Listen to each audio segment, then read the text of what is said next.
अस्सलाम वालेकुम दोस्तों, मैं ਤੁਹਾਡਾ ਭਰਾ ਮੀਆਂ ਮੁਹੰਮਦ ਅਫਜ਼ਲ ਬੱਟੂ ਤੇ ਤੁਸੀਂ ਵੇਖਦੇ ਪਏ ਹੋ ਡਿਜੀਟਲ ਕਿਸਾਨ ਪਾਕਿਸਤਾਨ। ਕਿਸਾਨ ਦੋਸਤੋ, ਅੱਜ ਆਪਾਂ ਮੌਜੂਦ ਹਾਂ ਜਨਾਬ ਕਸੂਰ ਸ਼ਹਿਰ ਆਰਕੇ ਜ਼ਰੀ ਇੰਡਸਟਰੀ ਤੇ ਸਾਡੇ ਨਾਲ ਜਨਾਬ ਉਹਨਾਂ ਦੇ ਓਨਰ ਮੁਹੰਮਦ ਰੋਇਲ ਸਾਹਿਬ ਮੌਜੂਦ ਨੇ। ਤੇ ਮੈਂ ਆਪਣੇ ਵੀਰ ਭਰਾ ਨੂੰ ਦੱਸਦਾ ਚੱਲਾਂ ਵੀ ਆਪਣਾ ਨਿਕਲਿਆ ਸੀ ਸਬਸਿਡੀ ਸਕੀਮ ਵਿੱਚ ਸੁਪਰ ਸੀਡਰ ਤੇ ਆਪਣਾ ਜਿਹੜਾ ਤਜਰਬਾ ਬਹੁਤ ਹੀ ਕਮਾਲ ਦਾ ਹੋਇਆ ਤੇ ਕਾਮਯਾਬ ਨਿਕਲਿਆ ਤੇ ਅੱਲਾ ਦਾ ਸ਼ੁਕਰ ਹੈ ਜਨਾਬ। ਤਕਰੀਬਨ ਆਪਾਂ ਨੇ 200 ਕਿੱਲਾ ਜਿਹੜਾ ਹੈ ਉਹ ਬਿਜਾਈ ਕੀਤੀ ਕਣਕ ਦੀ ਤੇ ਕਮਾਲ ਦਾ ਤਜਰਬਾ ਰਿਹਾ ਦੋਸਤੋ। ਤੇ ਮਜ਼ੀਦ ਇੱਕ ਜਿਹੜਾ ਨਾ ਸੁਪਰ ਸੀਡਰ ਆਪਾਂ ਹੋਰ ਬੁੱਕ ਕਰਵਾਉਣਾ ਸੀ ਆਪਣੇ ਵੀਰ ਭਰਾ ਦਾ, ਉਹ ਬੁੱਕ ਕਰਵਾਉਣ ਵਾਸਤੇ ਆਏ ਹਾਂ ਜਨਾਬ ਕਸੂਰ। ਤੇ ਨਾਲ ਹੀ ਜਨਾਬ ਮੁਹੰਮਦ ਰੋਇਲ ਬਾਈ ਤੋਂ ਪੁੱਛਨੇ ਆਪਾਂ ਵੀ ਮਜ਼ੀਦ ਜਿਹੜੀ ਹੈ ਅਪਡੇਟ ਦੇਵਣ ਕਦੋਂ ਤੋਂ ਮਤਲਬ ਵੀ ਇਹ ਸੁਪਰ ਸੀਡਰ ਉਹਨਾਂ ਮਤਲਬ ਬਣਾਉਣਾ ਸ਼ੁਰੂ ਕੀਤਾ ਤੇ ਇਸ ਦੀ ਕਾਮਯਾਬੀ ਤਾਂ ਹੈ ਉਹਨਾਂ ਦੀ ਜਿਹੜੀ ਫੀਲਡ ਵਰਕਿੰਗ ਜੋ ਅਸੀਂ ਵੇਖੀ ਹੈ ਜੋ ਚਲਾਇਆ ਤੇ ਕਮਾਲ ਦੀ ਉਹਦੀ ਪਰਫਾਰਮੈਂਸ ਹੈ। ਤੇ ਮਜ਼ੀਦ ਜਿਹੜੀ ਇਹਦੇ ਬਾਰੇ ਮਾਲੂਮਾਤ ਦਿੰਦੇ ਨੇ ਤੇ ਕੀ ਡਿਜ਼ਾਈਨਿੰਗ ਵਿੱਚ ਉਹਨਾਂ ਥੋੜੀ ਜਿਹੀ ਤਬਦੀਲੀ ਕੀਤੀ ਹੈ ਉਹ ਵੀ ਸਾਡੇ ਵੀਰ ਭਰਾ ਨੂੰ ਦੱਸਦੇ ਨੇ ਜੀ। अस्सलाम वालेकुम जी, ਮੇਰੇ ਵੱਲੋਂ ਸਰ ਜੀ ਮੁਬਾਰਕਬਾਦ ਹੋਵੇ। ਤੇ ਮੇਰਾ ਤਜਰਬਾ ਕਾਮਯਾਬ ਰਿਹਾ ਹੈ ਤੇ ਕਾਫੀ ਦੋਸਤਾਂ ਨੂੰ ਜਿਨ੍ਹਾਂ ਨੂੰ ਨਹੀਂ ਪਤਾ ਉਹ ਆਪਣੇ ਚੈਨਲ ਤੇ ਵਿਜ਼ਿਟ ਕਰ ਸਕਦੇ ਨੇ। ਤਕਰੀਬਨ 101 ਵੀਡੀਓ ਪਈ ਹੈ ਜਨਾਬ ਮੇਰੇ ਚੈਨਲ ਤੇ ਮੀਆਂ ਇਮਤਿਆਜ਼ ਖਾਨ ਦੇ ਚੈਨਲ ਤੇ, ਜਿਹਦੇ ਵਿੱਚ ਫੀਲਡ ਵਰਕਿੰਗ ਕੀਤੀ ਹੋਈ ਹੈ ਤੇ ਕਿਸਾਨ ਭਾਈਆਂ ਦਾ ਉਹਨਾਂ ਦੀ ਰਾਏ ਲਈ ਹੈ ਤੇ ਉਹਨਾਂ ਕੋਲ ਪੁੱਛਿਆ ਵੀ ਕੈਸਾ ਮਤਲਬ ਇਹ ਕੰਮ ਕਰਦੇ ਵੀ। ਹਰ ਇੱਕ ਨੇ ਆਖਿਆ ਵੀ 100/100 ਤੇ ਇਹਦੀ ਜਰਮੀਨੇਸ਼ਨ 100/100 ਤੇ ਕਮਾਲ ਦੀ ਪਰਫਾਰਮੈਂਸ। ਤੇ ਭਾਈ ਜਾਨ ਮਾਸ਼ਾਅੱਲਾ ਪਾਕਿਸਤਾਨ ਵਿੱਚ ਪਹਿਲਾ ਆਪਾਂ ਸੁਪਰ ਸੀਡਰ ਤਿਆਰ ਕੀਤਾ ਤੇ ਸਾਡੇ ਕਿਸਾਨ ਭਾਈਆਂ ਵਾਸਤੇ ਇੱਕ ਬਹੁਤ ਹੀ ਕਮਾਲ ਦਾ ਇਕਦਾਮ ਹੈ। ਤੇ ਮਜ਼ੀਦ ਇਹਦੇ ਬਾਰੇ ਸਾਡੇ ਵੀਰ ਭਰਾ ਨੂੰ ਦੱਸੋ ਵੀ ਕਿਹੜੀ ਤਬਦੀਲੀ ਇਹਦੇ ਵਿੱਚ ਹੋਰ ਕੀ ਆਉਂਦੀ ਹੈ जी। काफ़ी तब्दीलियाँ वाज़ह तौर पर तब्दीलियाँ आनी ने, यानी कि कोई स्टिकर नहीं चेंज करना कि भी 2024 मॉडल है या 25 मॉडल है। काफ़ी सारिया असी तब्दीलियाँ इहदे पाईयां ने, यानी कि जिस तरह इहदी सीड कैलिब्रेशन उन्होंने असी तब्दील किया है। इस तरह जिहड़े कि इहदा दा पिछे उहदा रूट सी जिहड़े वो चेंज किए ने। फिर ये जो पिस्टल कहने आ पिस्तौल कहने आ उन्हों की असी अपनी स्पैशल डाई बना के उन्होंने एक डायरैक्शन से लिया, लेकिन असी जो मज़ीद बेहतर करने की तरफ जा रहे हैं कि उनकी डायरैक्शन बेहतर की है। मेरी मशीन बनावन की कामयाबी है कि भी मेरा ट्रेंड वर्कर ने अलहमदुलिल्लाह पूरी टीम जोड़े कि भी अपनी पूरी जिंदो जान ला के कि अच्छे तरीके काम करते हैं और अच्छा इन्हों का इंपैक्ट आ। पाकिस्तान के सब तो पहले लिया वाला आरके मेरे को जोड़ा कि सारे मॉडल पे ने जोड़े जो मैं बना रहा हूँ 8-10 मॉडल अलग अलग हर तरह के पे ने जोड़ा कि मैं तुम्हें विजिट करवा सकता कि भी ये देखो, या कस्टमर जो आता है वो विजिट करता है भी वाकई जोड़ा कि भी उदों तो कई फर्मा जी ने वो ऐसे सीजन के ही बनाना शुरू किया है।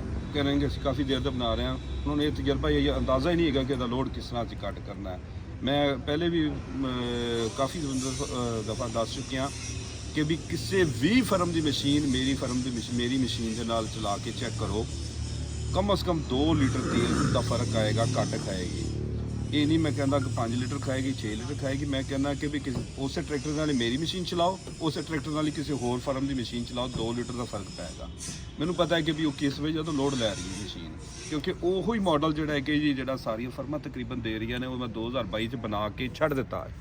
ਮੈਨੂੰ ਪਤਾ ਚੱਲ ਗਿਆ ਸੀ ਕਿ ਇਹਦੇ ਤੇ ਲੋਡ ਵੀ ਜ਼ਿਆਦਾ ਹੈ ਤੇ ਇਹਦੇ ਤੇ ਨੁਕਸਾਨ ਵੀ ਹੈ। ਤੋਂ 2025 ਮਾਡਲ ਮੌਜੂਦ ਹੈ ਤੇ ਬੁਕਿੰਗ ਵੀ ਜਾਰੀ ਹੈ। ਤੇ ਨਾਲ ਮੈਂ ਆਪਣੇ ਵੀਰ ਭਰਾ ਨੂੰ ਦੱਸਦਾ ਚੱਲਾਂ ਵੀ ਆਪਣਾ ਜਿਹੜਾ 85 ਟਰੈਕਟਰ ਹੈ ਦੂਸਰੇ ਗੇਅਰ ਵਿੱਚ ਵੀ ਪਹਿਲੇ ਗੇਅਰ ਵਿੱਚ ਵੀ ਕਮਾਲ ਦੀ ਪਰਫਾਰਮੈਂਸ ਦਿੱਤੀ ਹੈ ਤੇ ਮੈਂ ਇਹਦੇ ਤੇ ਅਲਹਮਦੁਲਿਲਾ ਮੁਤਮਿਨ ਹਾਂ ਤੇ ਆਰਕੇ ਦਾ ਤੇ ਪੂਰੀ ਟੀਮ ਦਾ ਸ਼ੁਕਰੀਆ ਅਦਾ ਕਰਨਾ। ਤੇ ਇਸ ਦੇ ਨਾਲ ਮੈਂ ਦੱਸਦਾ ਚੱਲਾਂ ਵੀ ਇਹ ਯੂਰਪੀ ਟੈਕਨੋਲੋਜੀ ਹੈ ਦੋਸਤੋ। ਤੇ ਹੁਣ ਅਲਹਮਦੁਲਿਲਾ ਪਾਕਿਸਤਾਨ ਦੇ ਵਿੱਚ ਵੀ ਕਾਫੀ ਇੰਡਸਟਰੀਆਂ ਜਿਹੜੀਆਂ ਹੈਗੀਆਂ ਉਹ ਵਰਕ ਕਰਦੀਆਂ ਪਈਆਂ ਨੇ। ਤੇ ਨਾਲ ਹੀ ਉਹਦੇ ਮੈਂ ਦੱਸਦਾ ਚੱਲਾਂ ਵੀ ਸੋਸ਼ਲ ਮੀਡੀਆ ਤੇ ਤੁਸੀਂ ਵੀ ਵੇਖਿਆ ਹੋਵੇਗਾ ਵੀ ਮੁxtਲਿਫ ਕੰਪਨੀਆਂ ਦੇ ਜਿਹੜੀ ਮਸ਼ੀਨਾਂ ਦੇ ਵਿੱਚ ਨਾ ਬੀਜ ਤੇ ਖਾਦ ਦੀ ਜਿਹੜੀ ਨਾ ਐਡਜਸਟਮੈਂਟ ਦਾ ਜਿਹੜਾ ਨਾ ਉਹ ਡਰਾਈਵਰ ਤੋਂ ਤਸੱਲੀ ਨਾਲ ਮਤਲਬ ਇਹਨੂੰ ਉਹ ਫਿੱਟ ਨਹੀਂ ਹੁੰਦੀ ਪਈ ਤੇ ਉਹਨਾਂ ਆ ਕੇ ਵੀ ਸਾਨੂੰ ਇਹਦੀ ਸਮਝ ਨਹੀਂ ਆ ਰਹੀ। ਤੇ ਅੱਲਾਹ ਪਾਕ ਦਾ ਸ਼ੁਕਰ ਹੈ ਜਨਾਬ, ਮੇਰਾ ਜਿਹੜਾ ਡਰਾਈਵਰ ਹੈ ਚਿੱਟਾ ਅਨਪੜ੍ਹ ਹੈ ਜਨਾਬ, ਇਸ ਜਿਹੜੀ ਇਹਨਾਂ ਮਤਲਬ ਇਹਦੀ ਸੈਟਿੰਗ ਦਿੱਤੀ ਹੈ ਬੀਜ ਦੀ ਐਡਜਸਟਮੈਂਟ ਹੈ ਆਰਕੇ ਜ਼ਰੀ ਇੰਜੀਨੀਅਰ ਨੇ ਬਹੁਤ ਹੀ ਕਮਾਲ ਦੀ ਦਿੱਤੀ ਹੈ। ਤੇ ਉਹ ਡਰਾਈਵਰ ਅਗਰ ਉਹਨੂੰ ਕੋਈ ਕਹਿੰਦਾ 30 ਕਿਲੋ ਤੇ ਬਨ 40 ਤੇ ਬਨ 50 ਤੇ 60 ਤੇ ਜਿੰਨੀ ਵੀ ਮਤਲਬ ਕੋਈ ਕਿਸਾਨ ਦੀ ਡਿਮਾਂਡ ਹੁੰਦੀ ਉਨੀ ਤੇ ਖਾਦ ਤੇ ਬੀਜ ਦੀ ਐਡਜਸਟਮੈਂਟ ਕਰਦਾ ਹੈ ਤੇ ਕਮਾਲ ਦੀ ਐਡਜਸਟਮੈਂਟ ਹੋਈ ਹੈ। ਤੇ ਕੋਈ ਮਤਲਬ ਵੀ ਕਿਸਾਨ ਜਿਹੜਾ ਹੈ ਨਾ ਉਹ ਨਾਰਾਜ਼ ਨਹੀਂ ਹੋਇਆ ਵੀ ਮੇਰਾ ਯਾਰ ਤੂੰ 10 ਕਿਲੋ ਬੀਜ ਬਤਾਇਆ ਜਾਂ 10 ਕਿਲੋ ਘੱਟ ਕਿਰਿਆ ਹੈ। ਜਿੰਨਾ ਕੋਈ ਕਹਿੰਦਾ ਹੈ ਨਾ, ਅਗਰ ਕੋਈ ਕਹਿੰਦਾ ਥੈਲਾ ਉਹਦਾ ਥੈਲਾ ਕਿਰਦਾ ਹੈ, ਕੋਈ ਕਹਿੰਦਾ 1.5 ਮਣ ਕਿਰਦਾ ਹੈ ਤੇ ਮਤਲਬ ਸਾਨੂੰ ਕੋਈ ਦਿੱਕਤ ਨਹੀਂ ਆਈ, ਕੋਈ ਪਰੇਸ਼ਾਨੀ ਆਈ। ਤੇ ਮੇਰਾ ਡਰਾਈਵਰ ਕਹਿੰਦਾ ਵੀ ਇਹ ਤੇ ਸਭ ਤੋਂ ਆਸਾਨ ਮਸ਼ੀਨ ਹੈ ਇਸ ਦੀ ਬੀਜ ਨੂੰ ਐਡਜਸਟਮੈਂਟ ਕਰਨ ਵਾਸਤੇ। ਤੇ ਦੋਸਤੋ ਆਖਰੀ ਗੱਲ ਜਨਾਬ ਫੇਜ਼ 2 ਚੱਲਦਾ ਪਿਆ ਹੈ ਤੇ ਰੋਹਿਲ ਭਾਈ ਦੱਸਦੇ ਹੈਗੇ ਨੇ ਵੀ ਆਖਰੀ ਜਿਹੜੀ ਡੇਟ ਹੈ ਉਹ ਕਦੋਂ ਦੀ ਹੈ, ਤਾਂ ਕਿ ਜਿੰਨੇ ਵੀ ਕਿਸਾਨ ਵੀਰ ਭਰਾ ਰਹਿੰਦੇ ਨੇ ਉਹ ਜਲਦੀ ਆ ਕੇ ਕੰਪਨੀ ਦਾ ਵਿਜ਼ਿਟ ਕਰਨ ਤੋਂ ਬਾਅਦ ਜਿਨ੍ਹਾਂ ਵੀ ਇੱਥੇ ਆ ਕੇ ਬੁੱਕ ਕਰਾਉਣ। ਇਨਸ਼ਾਅੱਲਾ ਤਾਲਾ ਉਹਨਾਂ ਦੀ ਉਮੀਦਾਂ ਤੇ ਆਰਕੇ ਜ਼ਰੀ ਇੰਡਸਟਰੀ ਪੂਰਾ ਉਤਰੇਗੀ, ਜਿਸ ਤਰੀਕੇ ਸਾਡੀਆਂ ਉਮੀਦਾਂ ਤੇ ਪੂਰਾ ਉਤਰੀ ਹੈ। ਤੇ ਸਰ ਸਾਡੇ ਦੋਸਤਾਂ ਨੂੰ ਦੱਸ ਦਿਓ ਵੀ ਆਖਰੀ ਡੇਟ। ਸਰ ਆਖਰੀ ਡੇਟ ਹੈ 20 ਦਸੰਬਰ 2024 ਔਰ ਬੁਕਿੰਗ ਲਾਸਟ ਡੇਟ। ਔਰ ਮੇਰੇ ਕੋਲ ਅਲਹਮਦੁਲਿਲਾ ਜਿਹੜਾ ਕਿ ਨਾ ਜੀ ਪੰਜਾਬ ਦੀ ਸਭ ਤੋਂ ਜ਼ਿਆਦਾ ਬੁਕਿੰਗ ਮੇਰੇ ਕੋਲ ਹੈ ਇਸ ਟਾਈਮ, ਮੈਂ ਜ਼ਿਆਦਾ ਬੁਕਿੰਗ ਕੀਤੀ। ਬਾਕੀ ਮਾਮਲਾ ਜਿਹੜੇ ਕਿ ਇਨਸ਼ਾਅੱਲਾ ਤਾਲਾ ਡਿਲੀਵਰੀਆਂ ਤੇ ਜਦੋਂ ਆਉਣਗੇ ਤੇ ਅਸੀਂ ਮਾਰਚ ਤੋਂ ਪਹਿਲੇ ਸਾਰਿਆਂ ਨੂੰ ਕਲੀਅਰ ਕਰਨਾ ਹੈ। ਜੀ ਬਹੁਤ ਮਿਹਰਬਾਨੀ ਸਰ। ਤੇ ਕਿਸਾਨ ਵੀਰ ਭਰਾਓ ਇੱਕ ਵਾਰੀ ਲਾਜ਼ਮੀ ਕਸੂਰ ਸ਼ਹਿਰ ਦਾ ਵਿਜ਼ਿਟ ਕਰਨਾ ਹੈ ਤੇ ਆਰਕੇ ਜ਼ਰੀ ਇੰਡਸਟਰੀ ਦੇ ਜਿਹੜੇ ਜ਼ਰੀ ਹਾਲਾਤ ਹੈਗੇ ਨੇ ਉਹਨਾਂ ਨੂੰ ਲਾਜ਼ਮੀ ਵਿਜ਼ਿਟ ਕਰਕੇ ਫਿਰ ਤੁਸੀਂ ਆਪਣਾ ਫੈਸਲਾ ਕਰਨਾ ਹੈ। ਜਿੱਥੋਂ ਤੁਹਾਡਾ ਦਿਲ ਕਰੇ ਤੁਸੀਂ ਖਰੀਦ ਲਵਿਆ, ਲੇਕਿਨ ਇੱਕ ਵਾਰੀ ਇਸ ਨੂੰ ਵੇਖਣਾ ਹੈ। ਤੇ ਅਗਰ ਕੋਈ ਦੋਸਤ ਕਹਿੰਦਾ ਵੀ ਮੈਂ ਇਹਨੂੰ ਜਲਦੀ ਨਹੀਂ ਵੇਖਣਾ ਚਾਹਨਾ ਤਾਂ ਮੇਰੇ ਚੈਨਲ ਤੇ ਵੀਡੀਓ ਜਿਹੜੀਆਂ ਮੌਜੂਦ ਹੈਗੀ ਹੈ ਤੇ ਉੱਥੇ ਜਾ ਕੇ ਵਿਜ਼ਿਟ ਕਰ ਲਓ।